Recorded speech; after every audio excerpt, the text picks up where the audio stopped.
Welcome to today's show. We're live with the Naked Parent Podcast, and we are so fortunate to have Chisato with us today, who you may have heard out there because she has the Mama Bear podcast. She's the mama of 5-year-old twin boys who are both on the autism spectrum, and they are her light. She's also a licensed professional clinical counselor and licensed marriage and family therapist, and just obtained a doctorate in social work. Her husband just finished with his master's in statistics, and her main job is as a senior project manager and also works part-time as a therapist, supervisor, and mental health related trainer. Chisato, thank you so much for being with us today. Thank you so much for having me. I'm really excited to be here. Yes, so it sounds like you are not only a parent in the industry, but a professional as well. What brought you to the industry? Was it being a parent first, or tell us about that? Yeah, that's a great question. Actually, I was in the industry first and then became a parent. So I actually came into this field originally as a rape crisis counselor, and in my job as a rape crisis counselor, volunteer as a rape crisis counselor, I helped to create a program for sexually exploited children. And I love kids. I've worked with kids for a long time. I was a tutor for a long time, and I always knew I wanted to work with kids. So meeting with so many teens and younger children who had been through such trauma really just kind of reaffirmed my belief that I wanted to continue working with people and help traumatized populations. And so I got my master's from Pepperdine University in clinical psychology with the emphasis in marriage and family therapy, and continued my work with kids and loved it. Worked with families, loved that, because I believe that a healthy family is really kind of the foundation, right, of healthy children. If adults are struggling, kids are going to struggle too. So being able to kind of merge that two was a huge passion of mine. And then I had my boys. They were diagnosed. One was diagnosed right before his 3rd birthday, and the other one was diagnosed right after his 3rd birthday. So within like a month or so, they were both diagnosed, and it really helped me merge the two. I had worked with so many kids with difficult behaviors and difficulty communicating. I did have some clients that were on the spectrum, but that was never my only focus. A lot of my focus was with kids with behavioral health needs. So oppositional defiance disorder, ADHD, things like that. But really being able to merge the two has been, my husband says this, and I say this often too. We've been very lucky because I had that experience before coming into being parents, and then just knowing that they are on the spectrum and knowing how to support them. It's really kind of helped me to learn more because it's so different being a parent and being a professional. It's so different, but being able to merge the two, we're very grateful that we can. At least we try to do on a daily basis. Do you feel like it helped prepare you for some of the impact, like the shock factor that a lot of us parents have, or was it still, did it still rock your world in its own ways? Yeah, that's a great question. So when we got Yuri was diagnosed first, but when Yuri was diagnosed, my heartbreak was not that he got a diagnosis, but knowing how, unfortunately, the stigma that comes along with having any kind of diagnosis, right? Like, I'm in the mental health field, and it's something that I fight against constantly. I talk about mental health stigma, and I really encourage positive self-talk and empathy towards others and ourselves. But I know from a professional standpoint how hard that is. And knowing that kids on the spectrum, or really many diagnoses, tend to get bullied more, like, that broke my heart, of like, how are my kids going to be perceived? Are they going to be seen as they're on the spectrum and that's it? Like, is that all that it's going to be? That broke my heart. But getting the diagnosis itself, my husband actually said it better than I can. He said the diagnosis just helped him to understand their struggles. and why they do certain things that we were not really able to understand until we got a diagnosis. Why weren't they talking? Why was Aki, my younger for like 2 minutes, he would hit his head when he was upset? Why did he do that? We didn't understand. As a trained behavioral professional, I knew using a calm voice and keeping him safe, right? Like I knew those things, but we didn't really understand why, right? And so being able to get that diagnosis for us in a weird way was a relief because we knew, okay, this is why, and here's what we can do to support them. And so that's kind of how we used it, and that's how we use it. Aki has not hit his head for over 2 years at this point. Both of them are verbal, they can talk, so that has helped significantly decrease a lot of the difficulties that they were having in communicating.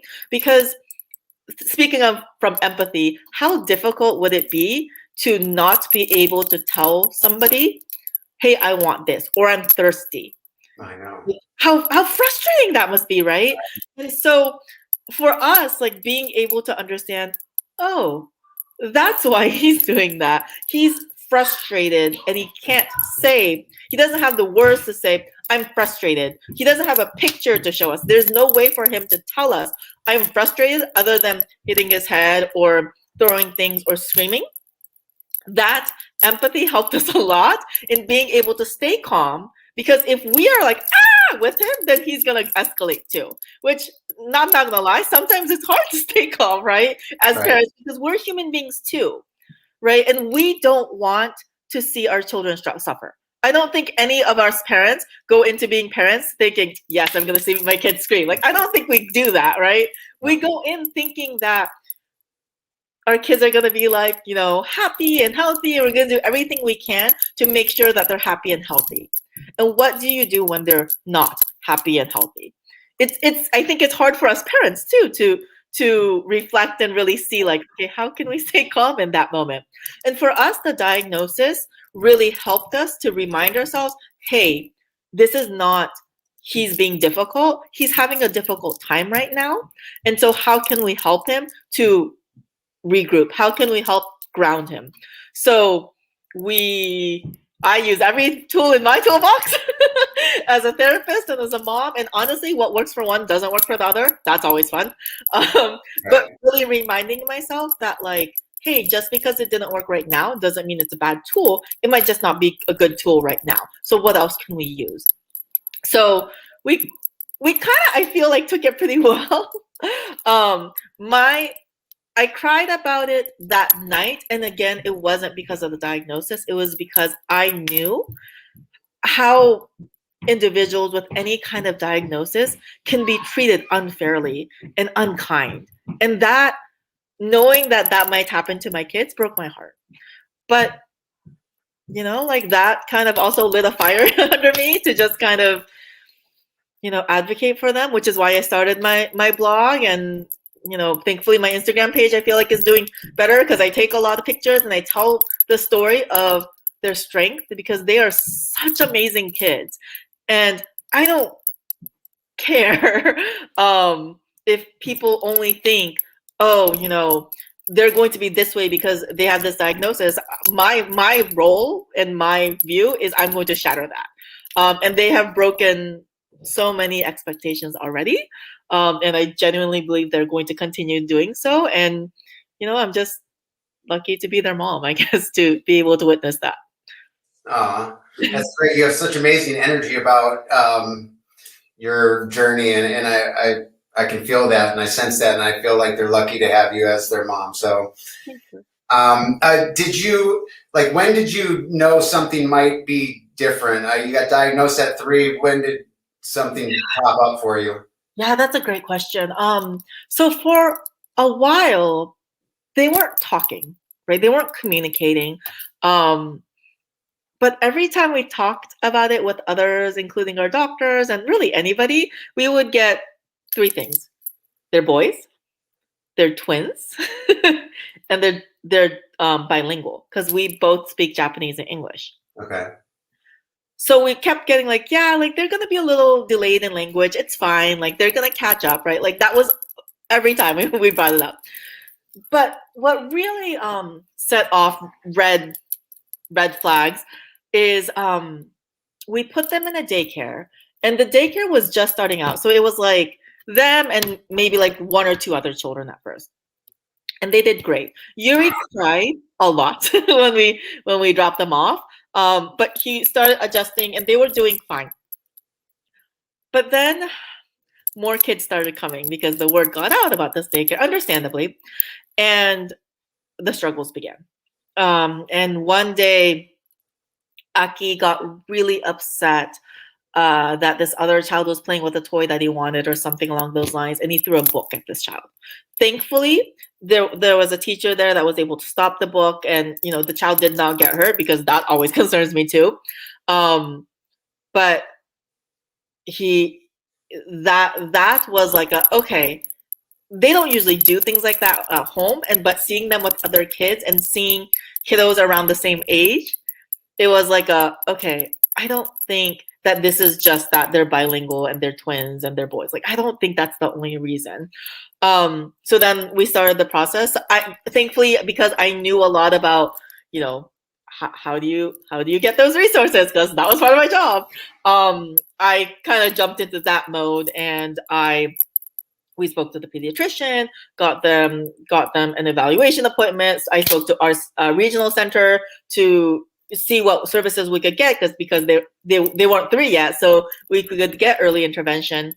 So it just kind of started the ball rolling there, and thankfully, in a lot of ways, they were diagnosed early so that we could, one, I guess for us, like switch our views early of just kind of like this is partly because they have this diagnosis, and not everything is because of a diagnosis, by the way, but it really helped us to know this early in a way, but also get the diagnosis early and get them the support early.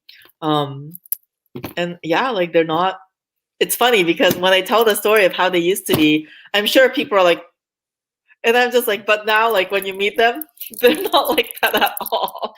Right. But yeah, for a while there. And then I think another thing was,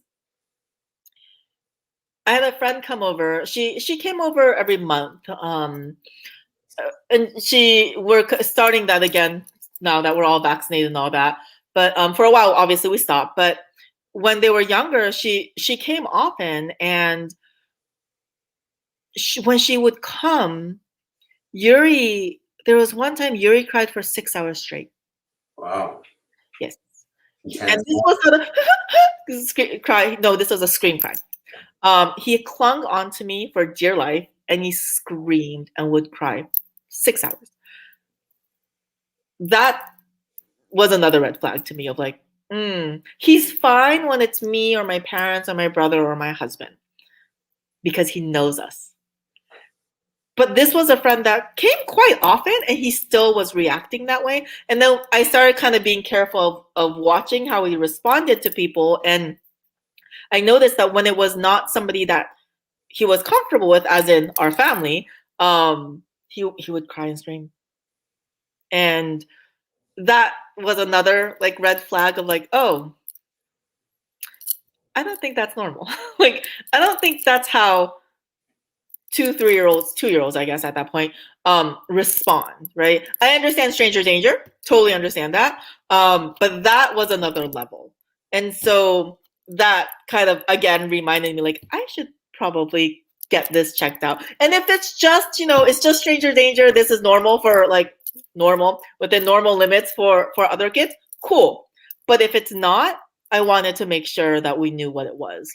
So yeah, little red flags, I felt like, because a lot of the red flags that, even as a professional, when somebody says that, oh, I think my kid's on the spectrum, like I can't diagnose because I am not a psychologist, but they do refer. And some of the questions I look at or ask, my kids will not really fit into. They would try to play with other kids. They played with each other. They interacted with each other. They would social smile, right? Like that's the one thing that I would hear a lot. Like as a baby, did they smile at other people? Yes. um, they were not. There were little red flags, but there wasn't this like, yes, this is autism. Like it wasn't like that when we got the diagnosis. So I'm grateful that we were able to get it because it I thought of other things too, like maybe it's that they just have this language disorder, like what else could it be? But yeah, like little red flags, I guess. It wasn't something big. Yeah. I mean, I think it's a great point that you make about the intense crying piece, that 6 hour piece, because those for me are some of the moments where it doesn't signal this over here, but yet if you go through those are heavy experiences. Yeah. I mean, for the child, for you, and as it interweaves with the rest of life, and those are some of those things that can kind of like make things really confusing and stressful. So Yeah, I mean, like what's normal for like a baby to cry, right? Like there's like these like and Google is not a friend. Like right. I would tell my clients that all the time too. I'm like, Google is not your friend. Please do not Google a diagnosis. And for a little bit there, I was like, should I Google this? Like, like what can I do? Thankfully, as a therapist, I have psychologist friends. I have friends that are therapists. I have friends that, work in a lot in this field. So I was able to kind of ask those questions. And again, like a lot, even them would say like, but they're twins. Like they're supposed to be delayed in language. Like they're supposed to, like have a difficult time with others because they can't talk. Like it was so normalized because again, like I don't think anybody wanted to tell us either, right? Like that's a red flag because they are twins. That I think the assumption was that it's going to be different because they're twins, right? Like they're not a singleton, and because they're not a singleton, they might not have certain things. They might not meet these developmental markers at a singleton pace because they are twins, which I think complicated a lot of things. But yeah, like noticing like, oh, 6 hours, that's not within normal limits, right? And so like at that point I was like, what can I do for you? Like, Right. I'm hugging you. And he was this child that constantly wanted hugs. Again, another thing. Oh, they're on the spectrum. They must not want hugs. They must not be like, cuddly. Oh no, my kids are very cuddly. Like they're constantly hugging and kissing, and everything that I thought or that I was taught to look for, they didn't have. But yeah, it was those moments that was like, I should look into this further. Like, instead of just minimizing it and saying that this is normal. Right. Yeah. Yeah, I think one of the knowing when to look into something versus when to be present and just allow life to unfold is such a challenge, I think, in being a parent and questioning if there's special needs and what I need to do with that, because it's we need to enjoy and live life too, not always be trying to figure out what the signal is behind a cry. So thank you for sharing that part of it. What's one of the most challenging moments that stands out for you on your journey so far? Yeah. There's several, but I think the biggest one was when Aki used to hit his head. He would get really upset, and it was a daily thing for a while there, where he would hit his head on the wall, on the floor, sometimes on people, on me. He would get to the point where he would get so upset that he would take both fists and hit down and hit me right on my wrist. So I would have bruises on my wrist.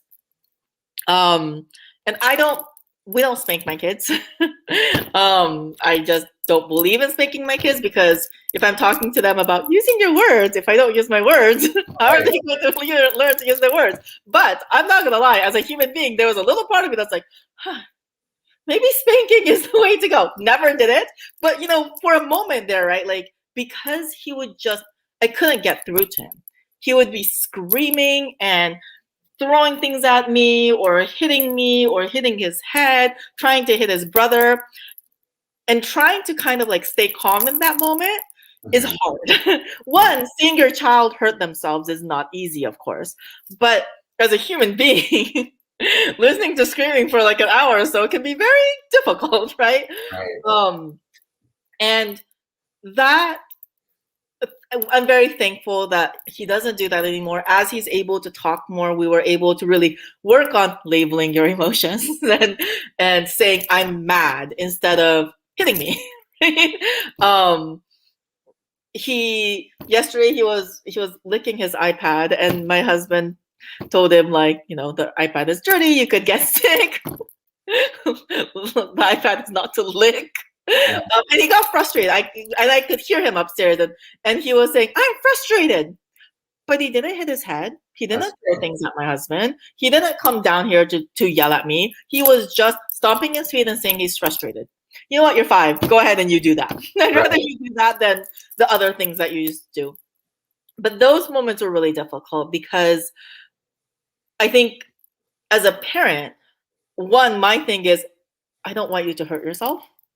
And I don't want you to hit your head so hard that you give yourself a concussion. Right. And he would hit his head hard, on hard surfaces too. And so really kind of trying to get him to a safe place. And he's a big kid.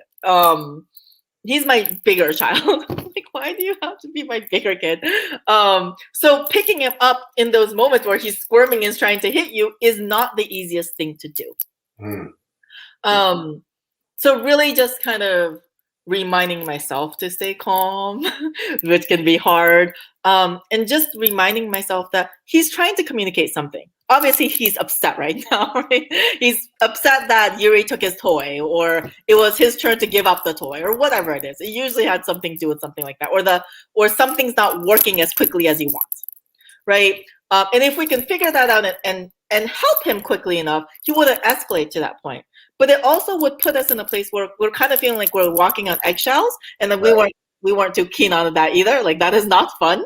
And it's also not fair to my other child, to Yuri, that he has to kind of be like careful around his brother either, right? So we really just kind of were like, okay, we'll deal with it when it comes. Like, we're gonna, if there's a moment where he's like, let's say he's playing with something and it's not working as quickly as he wants, and he starts like hitting it, before he escalates the headbanging, can we intervene? Right? And so that's kind of what we started doing. What's wrong? Oh, I see, your iPad's not working, or your remote's not working, or your toy's not working. Do you want help? Right? Like, oh, mommy's gonna help you. Really just kind of almost like narrating everything I do, and telling him what I see. Oh, your fists are clenched, you're mad. I see you're frustrated right now. And getting him to see if he can say that.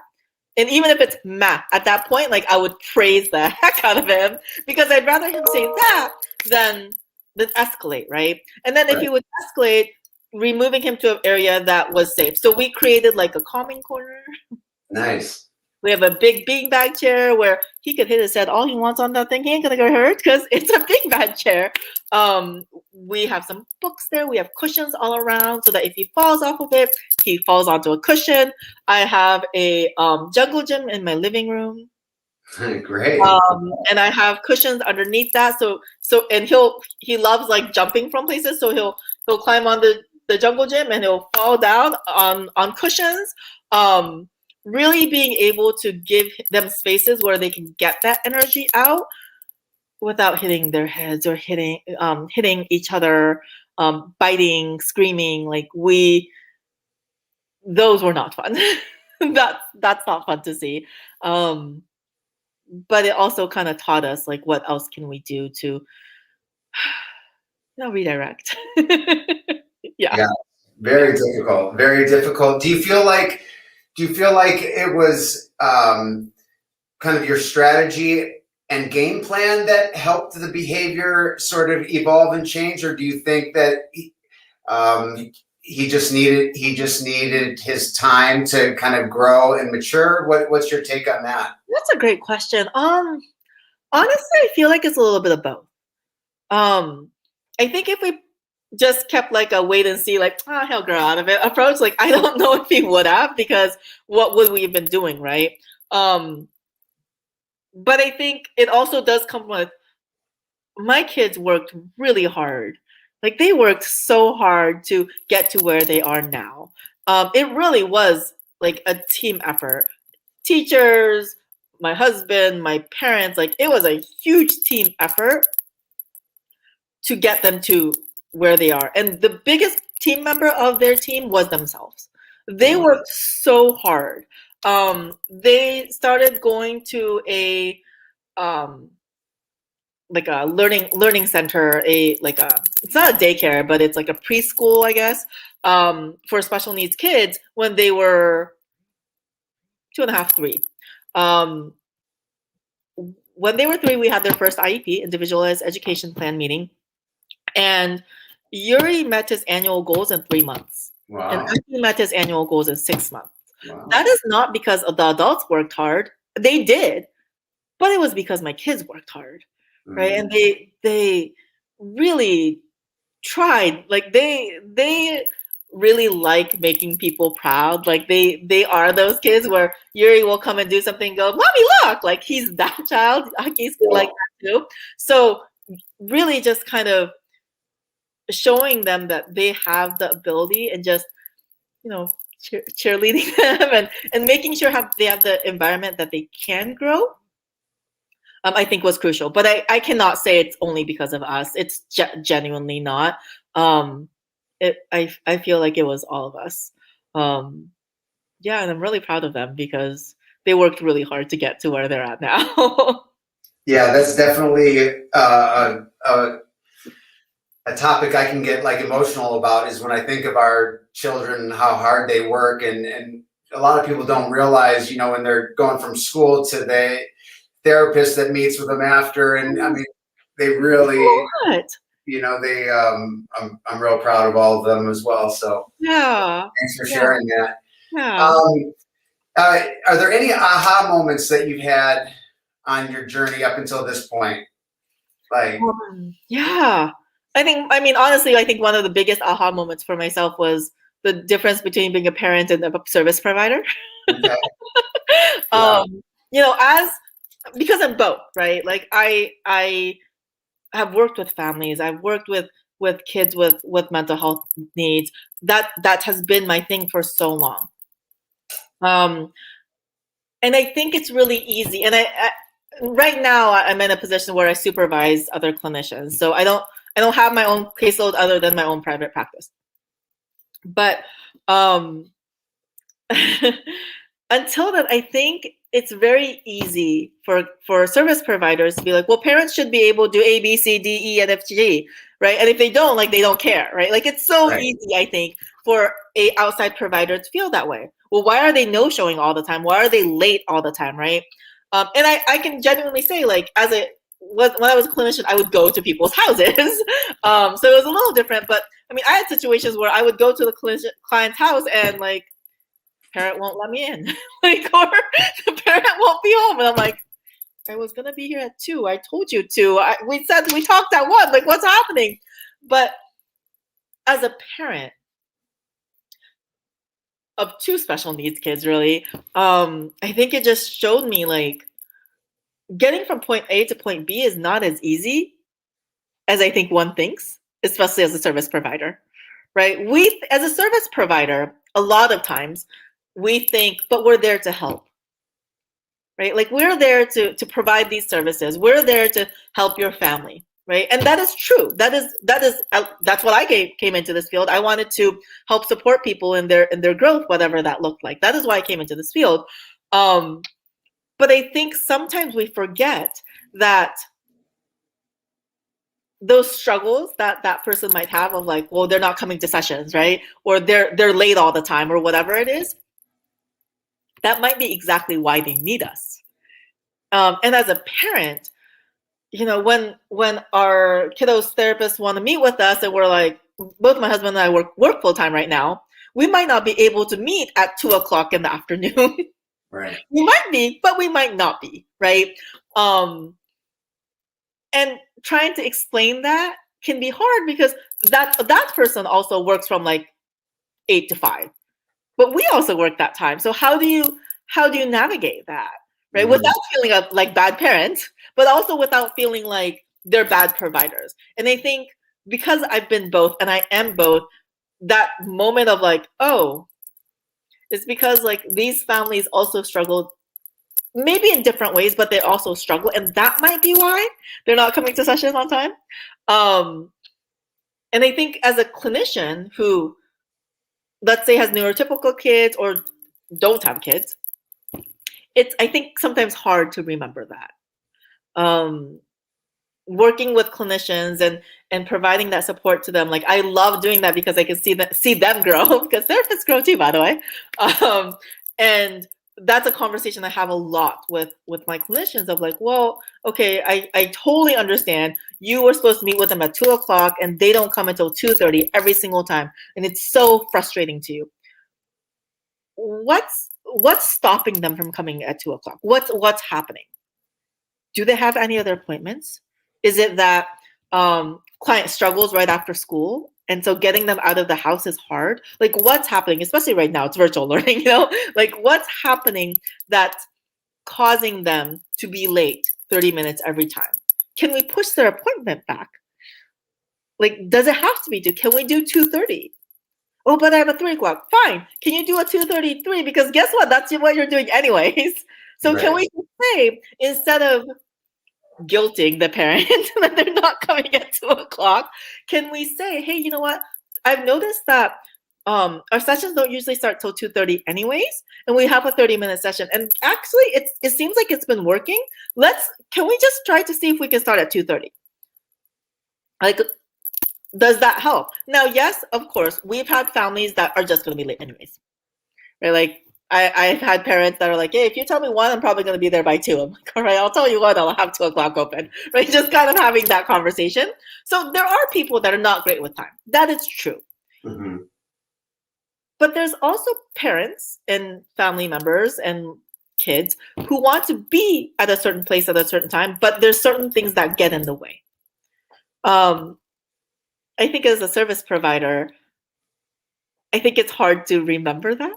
Mm-hmm. Because as a service provider, we're thinking, okay, I'm going to be here from 2:00 to 3:00, and I'm going to the next client at 3:30, right? Like we have our own thing that we're thinking about. But I think sometimes parents and families get lost in that.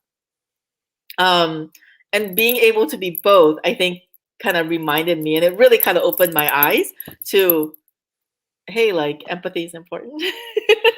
And I say, team a lot because I do believe like everybody that's working with my kids are just part of our team. Right. So it's not me against them. Although sometimes it can feel that way, right? Like, Absolutely. but it's not, because they're not there to tell me or my husband or my kids that we're bad or my kids are a lost cause. Like that's not what they're there for. They're there to provide whatever service they are there for at that moment. Right? And we're there to learn whatever skills that we need to learn so that we can support our kids as they learn their skills. It's a team effort.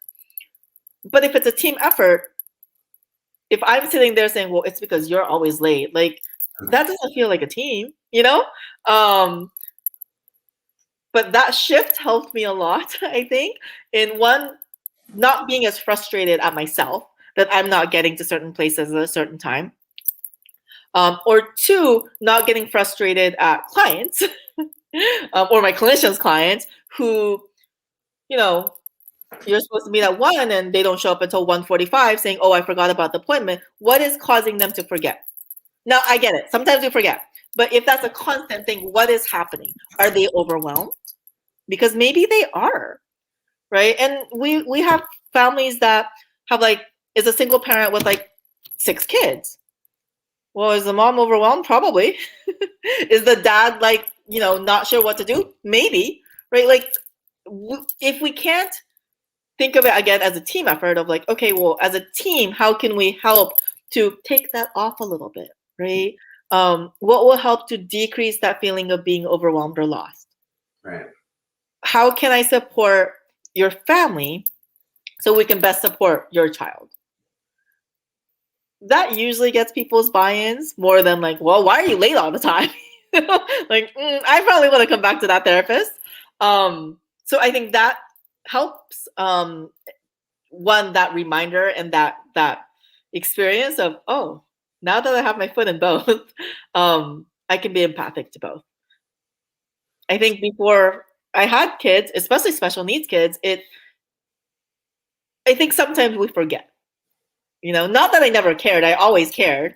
But I also had to think about, oh, I have to see this client next, this client next, this next client next. But being able to pause and say, well, what's happening with this family and how can we better support them? Or is it just not a good time for services? Because that's sometimes true too. So yeah, I would say like that was like my aha moment. Yeah, that's a very sensitive issue in my situation. I have 100% custody of all 5 of my children and 2 with special needs, and the therapists want parent involvement. And I've often heard, we're not here to babysit your child. Yeah. And and that is such a, I don't want somebody to be there to babysit my child, except if I don't have the time to be there to be with my child, then I need a babysitter, right? Well, it just so happens that I have 4 other children I need to attend to for whatever reason, and you happen to be here with, say Rocco, and you being here with Rocco is way better than you not being here with Rocco and me not being with Rocco because I don't have time to be the parent involved in your therapy. Yeah. And then just the guilt that comes in and the tension and the friction and how it can pull us off the feeling of being on the same team. Yeah. And then next thing you know, I don't want to see that. Right. I don't want to see that therapist because I don't want to think about if I'm not being a good parent. Absolutely. And so, but at the same time, if I don't learn anything that they're doing, and if we're not supporting the efforts that they're making when they're not here, then is what they're putting their time into helping the child at all? So yeah, absolutely. It's a balance, right? Like, it's not that your other kids don't need you. Like, what are you supposed to just ignore those? Like, okay, so I have therapy with him, so you fend for yourself for like an hour. You good? Like, it doesn't work that way, right? And it would be great if we could clone ourselves, but we can't. So it's kind of finding that balance. So like in a situation like that, if I was a therapist, and I've had clients like that is a single parent to multiple children, I would kind of say, well, when's a good time for you? Can we talk on the phone for like 10, 15 minutes? Like, how can we be on the same team? Because you're right, like the therapist hopefully is there to help. That's the hope. That's the hope. And to help build skills, right? But you're right, like if you're not involved at all, then there's not much that's gonna stick because they're there for however long, like let's say 5 hours a week, and you're there for the rest of the time. But you also have other kids to tend to, and they have their own needs. Special needs or not, every child has needs, right? They all need us. Even as adults, I think we need each other, right? So being able to figure out like how can we be that team? Because like guilting you is not going to help anything, right? But I'm sure the therapist feeling like they're a babysitter and they're not doing anything is not helping anybody, and it's definitely not helping Rocco, and that's just not fair. Yes. Well, I like that we're having this conversation because I think it's really important to make sure that everybody understands that we're on the same page and we're on the same team. And when I would step away from taking it personally, I would realize that these people are advocating for my child, like, and that's what I want them to do. And if that means like, kind of nudging me towards trying to figure out how to shift things around so I could be more involved, isn't that what I'd ultimately want from them, is to get pushed into being more for my child? Absolutely. So the balance between, advocating and pushing to be our best self and our best, be as involved as possible without kind of like crossing that line and, getting into shaming, guilt, and disrespect. Yes, absolutely. And I think also remembering, right, like therapists are humans too. And I think sometimes we forget that too. I had a situation where, and this is not coming from a bad place for this therapist at all, but with a therapist where I came home one day and my mom was here and with the therapist, and I came upstairs and I always ask my kids the same question when I come home. Did we make green choices today? Which means, did you make good choices? It's green choices or red choices. And I came upstairs and I said, did we make green choices today, Aki? And the therapist immediately said, no. Yeah. And I was like, and again, mental no. Yeah. I see that we're struggling today, right? And I was like, oh, okay. Tell me about that. Like, what's happening, right? And she said, like, oh, the second he saw me, he got really upset. And I was like, that's not normal for Aki. Like, he's a very happy little boy. So I was like, okay.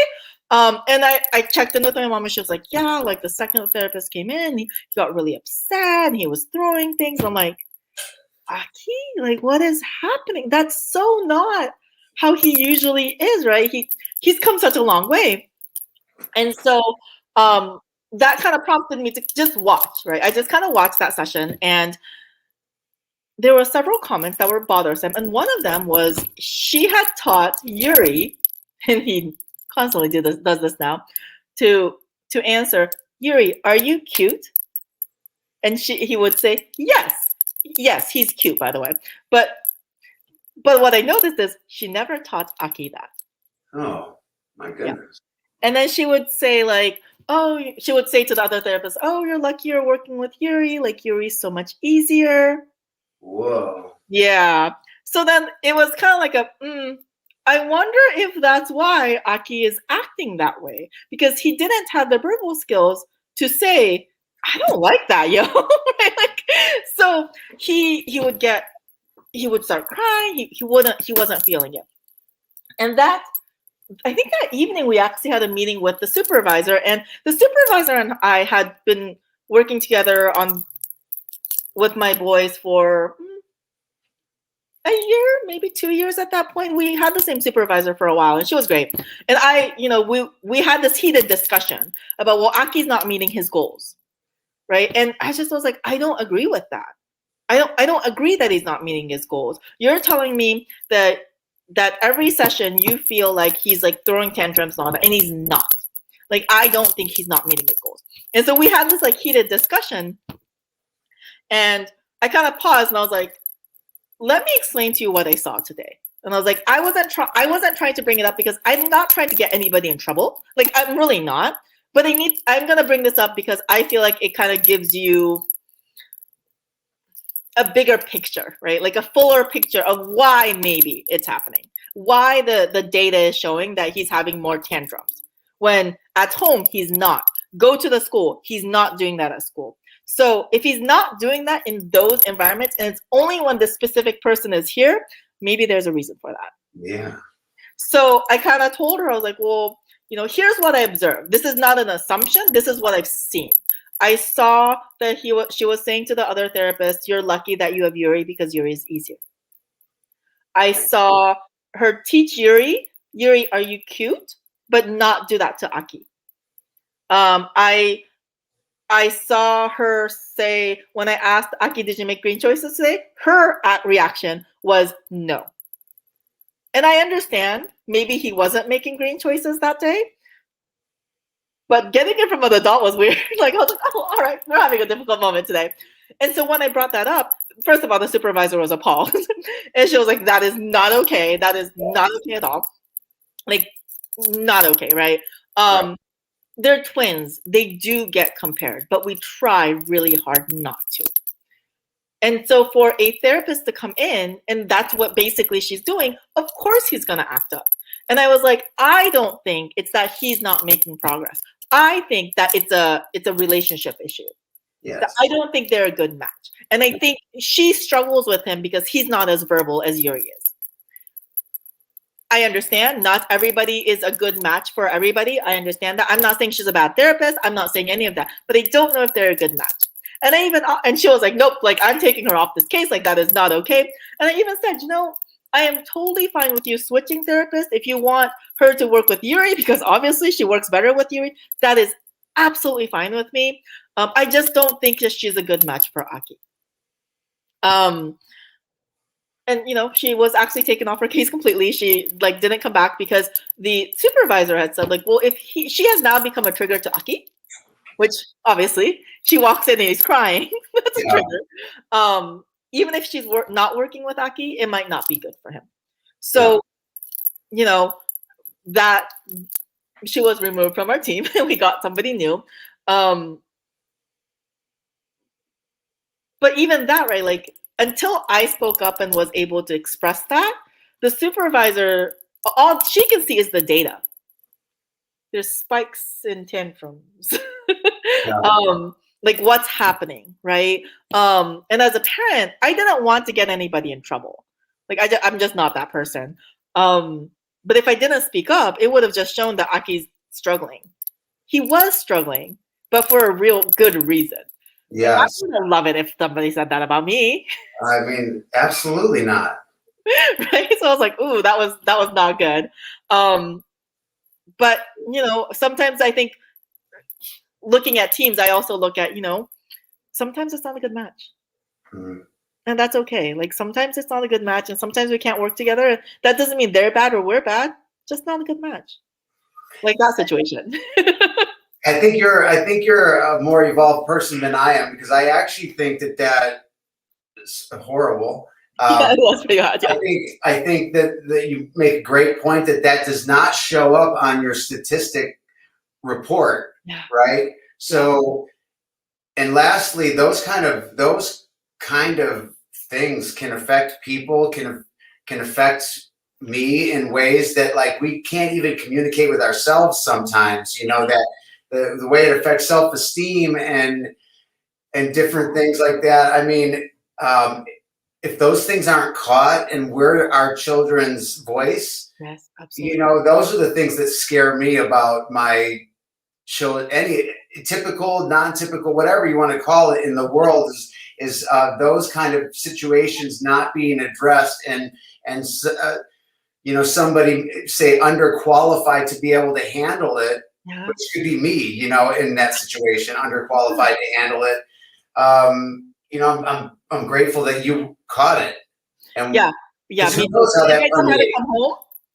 If I I wouldn't have known, right? I just would have known that, oh, Aki's struggling. Like, I don't know what's happening. That's literally what it would have been like. But thankfully, my mom was also there. So she was like, yeah, she walked in and Aki started screaming. And I was like, you sure? Like, Aki started screaming because somebody walked in. He is not that kid.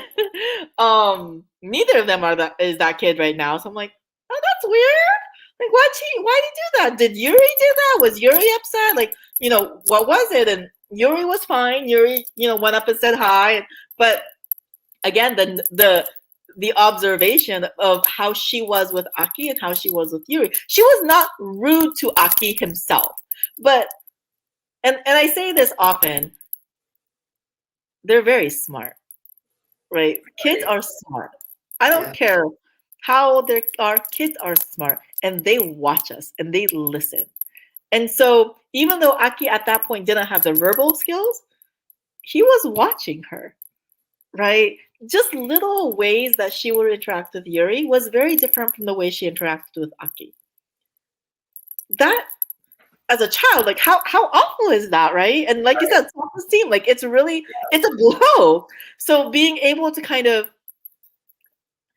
see that and notice that and being able to speak up, although it was hard, we're very grateful because if that hadn't happened, it would have been my mom. And I don't know, I mean, she's pretty good at like watching them, but I don't know if she would have been able to notice it to the level I did because I'm in the field, right? Like I supervise people, that's part of my job. So I am pretty like careful and I do watch things in probably a different way than people who are not in the field because, like one, they're my kids, but two, I worked with kids. And I know sometimes the smallest things can affect children, even though I think sometimes we forget that. So yeah, like again, a small thing is teaching one child, "Are you cute?" and saying yes, and the other one not. I know that seems like such a small thing, I but don't think so. I think you're it's a right, big like, that's thing. not cool. And I was like, oh, Yes, I think it's yeah. a big thing. And I was I like, think yes, Yuri's cute. Don't get me wrong, but Aki is too. Like they're both really cute kids. But I'm like, but don't teach one something and not the other. Like right, that's not cool. right. Yeah. So I am grateful I came home and saw that because I wouldn't have known. I just would have seen that Aki was struggling. That's all that I would have known. So yeah.